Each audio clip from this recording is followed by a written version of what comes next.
Hello guys, आज हम explain करने वाले हैं एक फैंटेसी मूवी को जिसका नाम है attack of 50 foot cheer leader.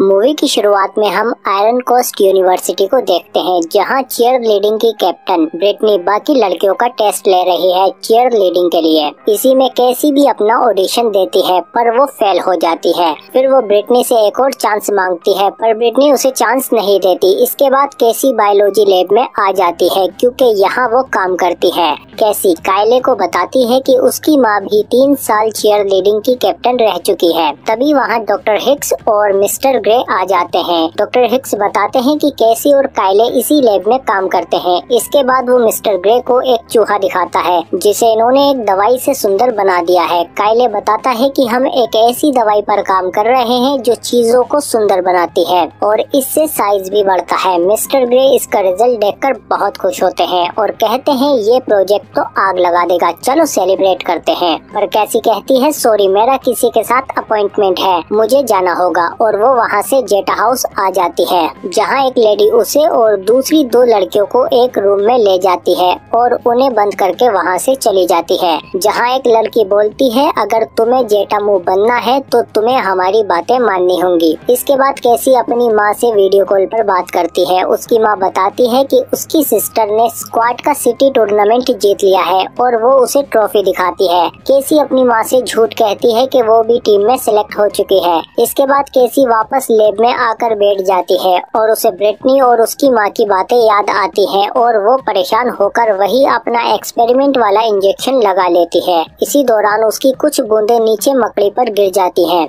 इसके बाद कैसी वहाँ से चली जाती है और सुबह उठने पर वो देखती है कि वो बहुत खूबसूरत हो चुकी है। इसके बाद वो चीयर गर्ल्स के पास आती है जहाँ सभी उसे देखकर जल जाती हैं। इसके बाद टिफ जब बाथरूम में नहा रही होती है तो वहाँ एक बड़ी सी मकड़ी आ जाती है।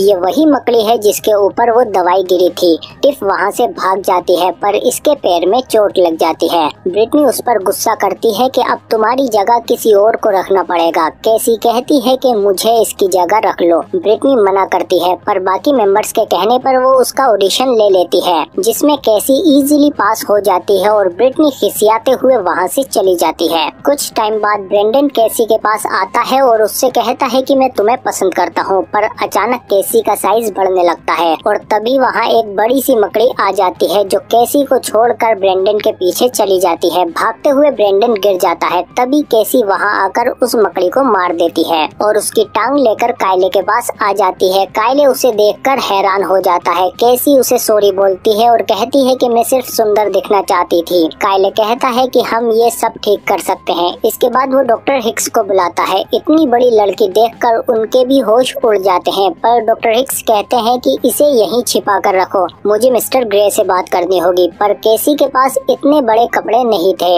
इसीलिए वो एक बड़े डमी से कपड़े उतार लेती है। इधर ब्रिटनी के पास ब्रेंडन आ जाता है जो उसे बताता है कि कैसी लगातार कैसे बढ़ रही है। इधर कायले कैसी के लिए एंटीडोट बना लेता है जिसे वो उस मकड़ी की टांग पर टेस्ट करता है और वो एंटीडोट काम कर जाता है। डॉक्टर हिक्स मिस्टर ग्रे को कैसी के बारे में बताते हैं जिस पर मिस्टर ग्रे उसे पकड़ लेता है क्योंकि वो इस बड़ी सुपर चीयर लीडर से बहुत पैसे कमा सकता है। इधर लैब में ब्रिटनी कायले के पास आ जाती है और उससे कहती है कि मुझे भी कैसी की तरह सुंदर बनना है और वो कायले के साथ जबरदस्ती करने लगती है। इसी बीच उसे इंजेक्शन का डबल डोज लग जाता है। ब्रिटनी चिल्लाते हुए वहाँ से भाग जाती है। इधर जेट कैसी को बताती है कि कायले तुम्हें पसंद करता है। फिर जेट बाहर आकर कैसी को बुलाती है और बाहर उसे मिस्टर ग्रे मिलता है जो कहता है कि हमारे साथ चलो, हमें तुम पर कुछ टेस्ट करने हैं। कायले उसे रोकने की कोशिश करता है पर वो उस पर अटैक कर देता है। जेट कैसी से कहती है भागो नहीं तो ये तुम पर चूहे की तरह एक्सपेरिमेंट करेगा। कैसी भागने की कोशिश करती है पर ये लोग उसे घेर कर उसे बेहोश कर देते हैं और मिस्टर ग्रे उसके साथ अपनी कुछ पिक्चर्स भी खिंचवाता है और इसके बाद वो कैसी को जंजीरों से बांध देते हैं। मिस्टर ग्रे बताता है कि मैं कैसी से स्टेडियम में चीयर लीडिंग करवाऊंगा, इससे लोग खींचे चले आएंगे। कायले कहता है कि इसके साइज के बारे में लोगों को क्या बताऊं। बताओगे? मिस्टर ग्रे कहता है कि मैं कहूँगा कि ये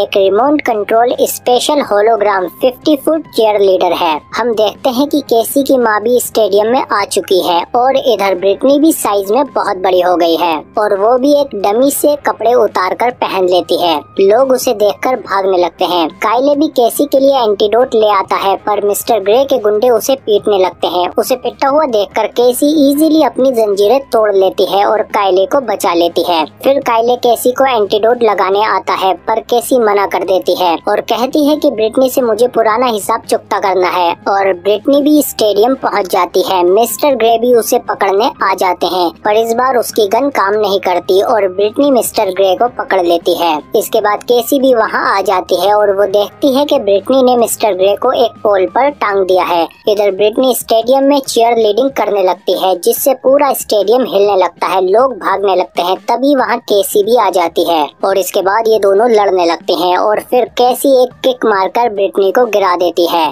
जिसके बाद ब्रिटनी गुस्से में उठकर केसी को मारने लगती है और जल्द ही वो केसी पर भारी पड़ने लगती है और उसे पटक देती है।